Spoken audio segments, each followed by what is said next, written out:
Hello, my name is Yuzo. This is week 5 assignment, which is the musculoskeletal system assessment. So today, because I'm in Hawaii, it's just me. So I'm gonna perform the single person assessment on myself. So you can see my hands when I'm palpating my musculoskeletal area is gonna presenting as the representing as the provider, and except like when I assess my hands, so you wanna know. So first of all, to start with musculoskeletal assessment, we do head to toe. Let's start first palpating the skull. The skull is symmetrical, atraumatic, and there's no nodule, no injury. And then we're gonna go down to temporal mandibular joint. So by holding this area, we're gonna ask the patient to open the mouth. So typically, what you're trying to palpate is while the patient opening the mouth is are you trying to palpate there's any crepitus, there's any does it making any clicking sound. The you will see as you palpating and as the patient opening the mouth, the mandible, um, the process here, it should like go like horizontally. It should move like horizontally. So as I open the mouth, you can see my hands is like moving, my fingers moving. See, you can see that my finger moves laterally. So apparently there's no clicking, no crepitus. So we're gonna move on. We're gonna assess the neck area. First, I'll just letting the patient like relax and just to see there's any um, hand neck is it symmetrical, there's any trauma, there's any nodule, you're gonna palpate it around, there's any deformity, any postural abnormality. And then the next thing we're gonna do with the neck will be um, arrange like motion of movement. So first of all, we're gonna flex the head, flex the neck, ex- extend the neck, hyperextension, lateral extension, lateral flexion, lateral flexion. What you're trying to hear is any clicking sound, any crepitus. If patient cannot do it, then it should explain there's underlying disease or problem process going on. So next, we're gonna go down to shoulders. Um, for shoulders, typically we just take a look at the symmetry to see is it symmetrical, and then you're gonna ask the patient to shrug the shoulder to see does it rise symmetrical. Like if you see one shoulder goes up, the other shoulder doesn't, then yeah, there's apparently a problem with it.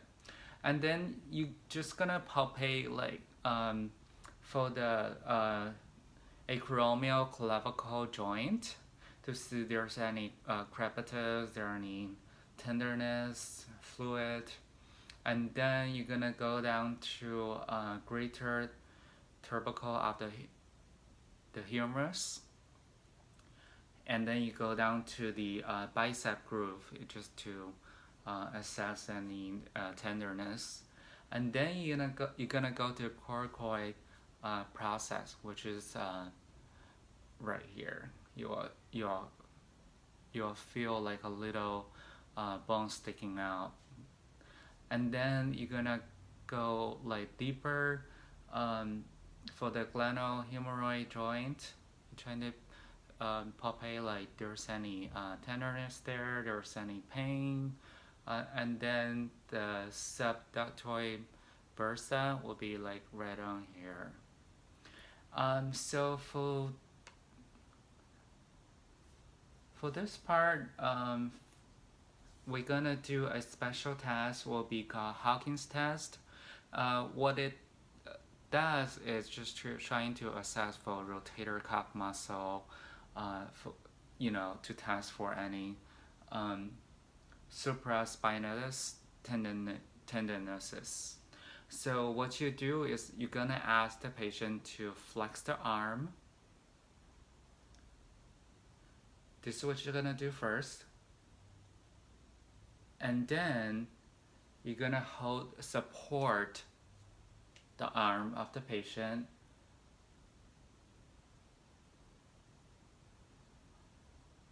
So to 90-degree, and then you're gonna adduct. See that? So again, flex the arm, support the arm, flex.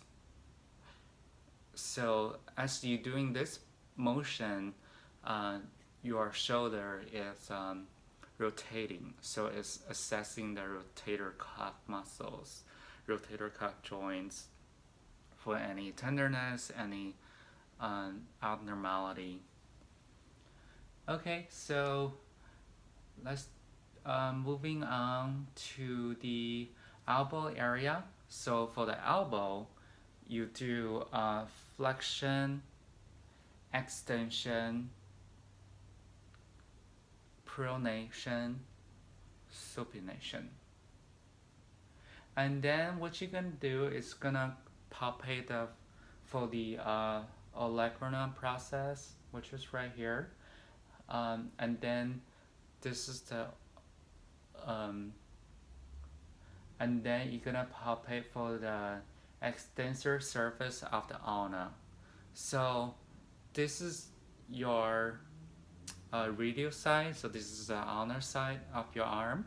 So you're gonna palpate just the extensor surface of the ulna to see any abnormality, and a groove on each side of the olecranon process, which is right here. And then you're gonna process on the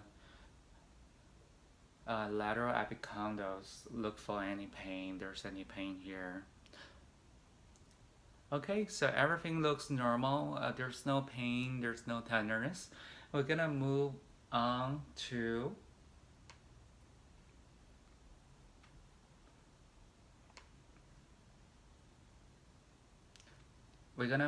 the wrist. So first, you're gonna inspect. There's any swelling, there's any deformity, there's any redness, is there any muscle atrophy around this area, any nodules, any joint asymmetry. So you're gonna do range of motion test first of all. I'm gonna do it this way. So you all see, you're gonna flex downward 90-degree. You're gonna extend, hyperextend. You're gonna do supination, pronation, supination, pronation. And then what the next thing you do, you're gonna palpate. You're gonna palpate the metacarpal. Just do the metacarpal, it's around this area. So you're gonna palpate there's any crepitus, any tenderness, any abnormality, any muscle atrophy, any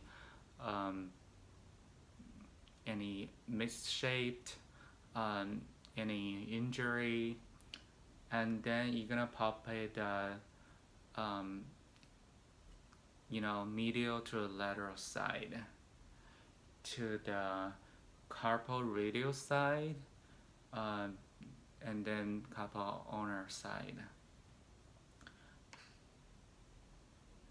So for this part, there's two tests we like to perform.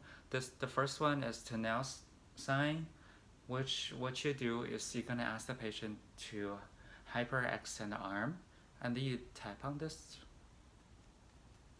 wrist area. You tap on the wrist area. What this one tests is for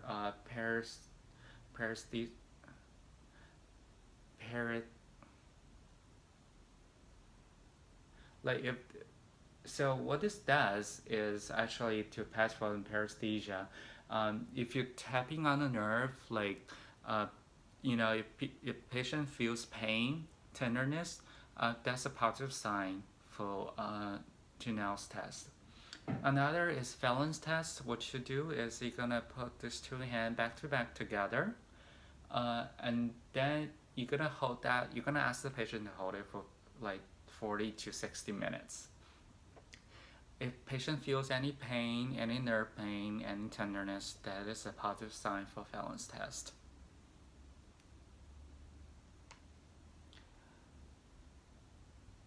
So moving on, just to inspect the hand, we're gonna do hand assessment to assess the hand to see if there's any misfinger, misshaped fingers, any tenderness, crepitus, any swelling, deformity, any redness, any joint atrophy, any nodules. So everything looks good, and then what you're gonna do, you're gonna ask the patient to first make a fist. Then you're gonna ask patient to flex fingers, extend fingers, and then you're gonna palpate each interphalangeal joints from proximal to distal. You're gonna palpate to see if there's any crepitus, abnormality, any misshape, any deformity.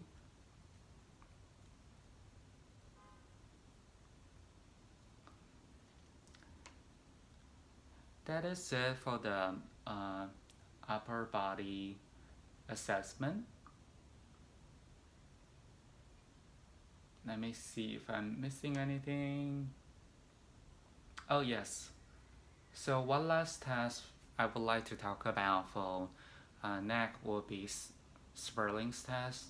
Sperling's test, what it does, you're gonna ask the patient to sit upright, relax, and then hyperextend the neck back about like 30 to 45 degree, and then you're gonna ask the patient to turn the head to flex the head laterally to the right, to the left.